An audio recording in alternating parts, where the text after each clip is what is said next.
और सत्यनारायण व्रत कथा है ही है। पूरी सत्यनारायण जी की कथा पढ़ लो, पंडित जी से पढ़वा लो, उसमें 5 अध्याय मिलेगा। 5 अध्याय में जितनी बार भी पंडित जी बोलेंगे एक ही बात बोलेंगे, ब्राह्मण के मुख से सुनी, लक्कड़ारे ने सुनी, सत्यनारायण जी की कथा सुनी, फिर उसने सत्यनारायण जी की कथा कराई, फिर उसने सत्यनारायण जी की कथा सुनी, सत्यनारायण जी की कथा कराई। इस 5 अध्याय में सत्यनारायण की कथा थी कौन सी जो इनने कराई थी और उनने बांची थी? तो वो 5 अध्याय में सत्यनारायण जी की कथा नहीं, स्कंद पुराण में लिखा है सत्यनारायण भगवान की कथा।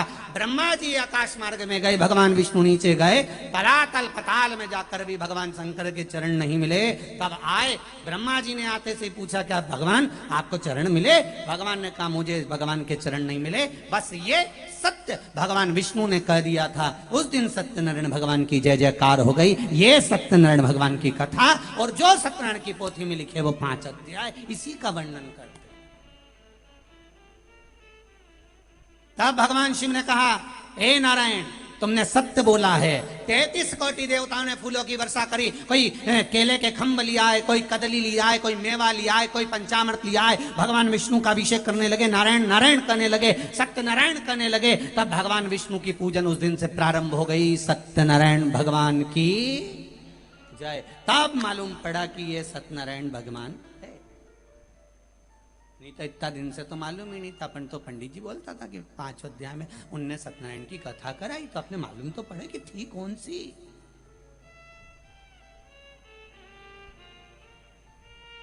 स्कंद पुराण में लिख दिया सत्यनारायण भगवान। अब ब्रह्मा जी से पूछा तुम्हें क्या भगवान का सिर मिला? ब्रह्मा जी बोले हाँ। झूठ बोल गए, असत्य झूठ। शंकर भगवान को क्रोध आ गया, शिवलिंग में से आवाज आ गई ये ब्रह्मा झूठ बोल रहा है।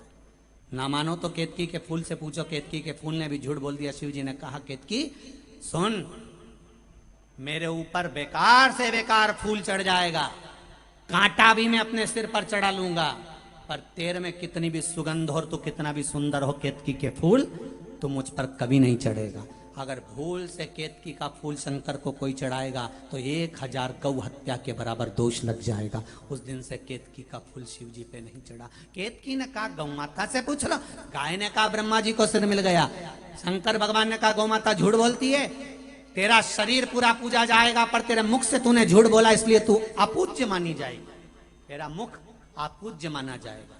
सनातन हिंदू धर्म में कन्यादान आगे से होता है, वस्त्र दान आगे से होता है, मुद्रा दान आगे से होता है, अन्न दान आगे से होता है, स्वर्ण दान आगे से होता है। सारी पूजन हिंदू सनातन धर्म की आगे से होती है। केवल गौ माता का दान गाय की पूंछ पकड़ कर किया जाता है पीछे से, क्योंकि इसने मुख से झूठ बोला था। सारे मंदिर की परिक्रमा आगे से होती है, पर गौ माता की परिक्रमा पूंछ से चालू होकर पूंछ पर विराम होती है, क्योंकि इसने झूठ बोला।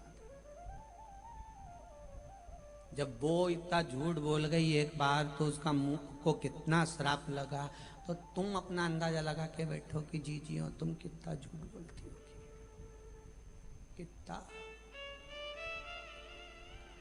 ये भाई लोग भी लगा ले थोड़ा बहुत अंदाजा। ये तुम्हारी जेब में जो यंत्र रखा है ना, जिसको लोग तुम प्रेम से मोबाइल कहते हो, इसका नाम है यम यंत्र। ये यमराज के करीब ले जाने वाला यंत्र है, करीब।